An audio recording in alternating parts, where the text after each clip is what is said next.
Ginebra. Listen to me, guys. It's dangerous for Barangay Ginebra seeing Justin Brownlee putting that kind of effort in the first 3 games of Barangay Ginebra. Medyo concerning para sa akin si Team Cone yung nag-a-adjust for RJ Abarientos. Hi guys, good morning. I just thought of, pagkwentuhan natin yung, may recent comment or post about RJ Abarientos role in Barangay Ginebra. Not only RJ Abarientos, actually all the guards of Barangay Ginebra, not named Scottie Thompson, because recently I posted in Facebook, as my GM instinct, I'd be willing to trade any player, or any guard to other team, to Magnolia in particular, just to get Jerome Lastimosa. Any guard from Barangay Ginebra not named Scottie Thompson. Scottie Thompson is the face of Barangay Ginebra. He's untouchable. There's also one player who is, pwedeng maging untouchable sa Barangay Ginebra, and that's RJ Abarientos. But getting Jerome Lastimosa will make RJ Abarientos out of position, because he cannot play. You cannot play him at number 2 because he's too small at number 2. Sometimes at number 1, he's still struggling on defense. So lalo na kung ilalagay mo siya sa number 2. So you cannot play him at number 2. You cannot get a player like Jerome Lastimosa to play number 1 and still maximize Abarientos scoring, RJ Abarientos scoring at number 2. So para sa akin lang, this is not about the decision of anyone. I'd be willing to let go of RJ. But katulad nung sinasabi ko, that doesn't mean that I don't believe na hindi niya kayang mag-produce for his team. He can produce for Barangay Ginebra. Na alam naman natin yun na scoring wise, look how he exploded in the game against Converge. But if you will look at Barangay Ginebra, they will be a championship contending team kung makikita natin na solid sila sa unit. Like the team, for me the best team Barangay Ginebra had recently was that Bay Area Dragon team na tinalo nila yung Bay Area Dragon. They won a championship. That was the best Barangay Ginebra na pwede nating sabihin, na pwede nating i-compare sa previous best Barangay Ginebra of all time. Pero the status of Barangay Ginebra recently, medyo malayo pa dun sa team na yon. With the composition of the players right now, Japet Aguilar is aging, wala na si LA. Sino ba ang mga players na from that from that last championship na nasa Barangay Ginebra pa? So halos wala na. So yun nga, lalo na yung core unit, no? So the problem is, para sa akin, RJ is a good player. He's one of the best scorer in the PBA right now. Sabi ko nga, dalin mo siya sa Magnolia, he can be a scoring champion. Pero dalin mo si Jerome Lastimosa sa Barangay Ginebra, with the pieces, baka mas may chance ang mag-champion ng Barangay Ginebra. Don't get me wrong, I don't want to be the rain on the parade of Barangay Ginebra because of their win against Converge. Alam ko, you are celebrating, I am celebrating, but I'm not a fanatic. Lagi ko sinasabi to, I love Barangay Ginebra. I love the crowd. I love their fans. I love the joy the fans is bringing to the PBA.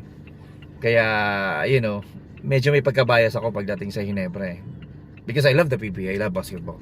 And because of the fans of Barangay Ginebra, buhay na buhay yung PBA. Pero hindi ako naging fanatic. Iba yung fanatic the fanatic level. Hindi ako naging napunta doon sa fanatic level ng kahit sinong player ng Barangay Ginebra. I loved some of their players. Syempre hindi naman mawawalan. But to be a fanatic, hindi ako dumating sa ganung point. I'm not saying na RJ Abarientos is not good enough for Barangay Ginebra. But kung titingnan natin, RJ is scoring 30 points, Justin Brownlee scoring 40 plus, 30 plus, and Barangay Ginebra is winning. But guys, we are only in the elimination round of the of this conference.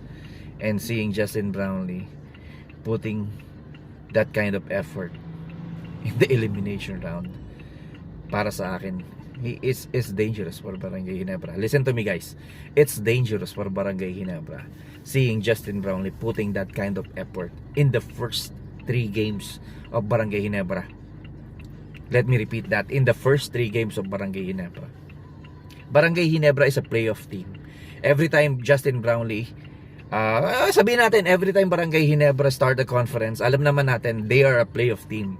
And their conference starts in the playoff. But if you will see Justin Brownlee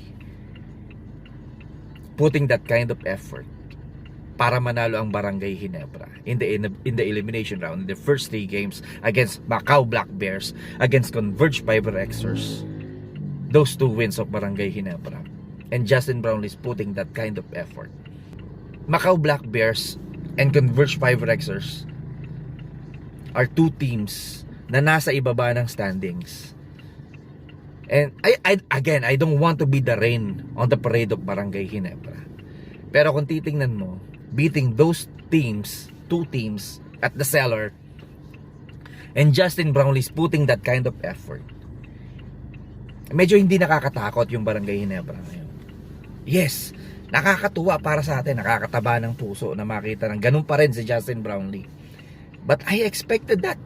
Alam naman natin na ganun si Justin Brownlee, that he can carry his team. But carrying his team in the first 3 games to win against 2 cellar dwellers, medyo concerning para sa akin yun. And let me go back to RJ Abarrientos.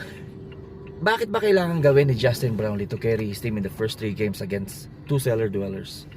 Dahil wala silang makuha from other players. At para sa akin, guys, don't get me wrong, trabaho ng point guard yun. Nai-involve yung mga players, lahat ng players.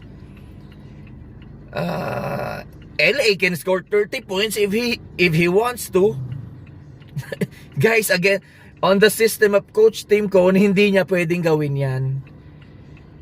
And Coach Tim Cone knew na madaming mas kayang gawin si LA Tenorio than scoring. Medyo concerning para sa akin, si Tim Cone yung nag-a-adjust for RJ Abarrientos for them to get victories. Parang lumalayo siya sa kanyang sistema just to get RJ Abarrientos in his zone. And this is not Tim Cone. Yun yung para sa akin, guys. Hindi ito yung nagbigay sa Barangay Ginebra Championship. Hindi ito yung nagbigay kay Tim Cone ng Grand Slam. Hindi ito yung nagbigay kay Tim Cone ng sobrang daming championship. He is the winningest coach in the PBA. And he is adjusting to RJ Abarrientos' game. Don't get me wrong. Again, I don't want to be the rain on your parade. But pag-usapan lang natin the 2 things kung bakit concerning para sa akin yung start ng Barangay Ginebra. Yes, they are 2-1. But seeing RJ Abarrientos putting that kind of scoring, and how many players are in double digits? Wala. Only Justin Brownlee and him in their game against Converge. Sa how many games? Imagine niyo, kalaban San Miguel, kalaban Token Tex, kalaban yung pinakamalalakas dyan sa PBA ngayon. Baka makuba na si Justin Brownlee at baka hindi magawa ni RJ Abarrientos yung ganong performance kapag yung malalakas na team na ang kalaban. Wag kayong magalit sa akin. Inire-ready ko lang kayo sa pwedeng mangyari para hindi nyo i-bash si RJ Abarrientos pag dumating yung ganong point, which he is so susceptible na mangyari yung sa ganong pangyayari. I want the system to make other players ready during this time of the conference. Pero hindi ko pa nakikita yung pagod na pagod si Justin Brownlee, guys. Against NLEX, against Converge. Again, on his 3rd game this conference, pagod na. Parang napapagod si Justin. Baka maubos. Kagaya ng kanilang mga finals appearances against Token Tex, kaya sila natalo. Sobrang pagod si Justin Brownlee. Nandito pa lang tayo sa elimination round. Elimination round pa lang yung pinag-uusapan natin, guys. So I hope you understand my point. And again, don't get me wrong. Para sa akin nga, medyo ano parang nirerendahan pa ng Barangay Ginebra si Justin Brownlee at this point Parang kabayo na dapat in the first stages of the conference, medyo nirerendahan mo si Justin Brownlee because he is not getting any younger.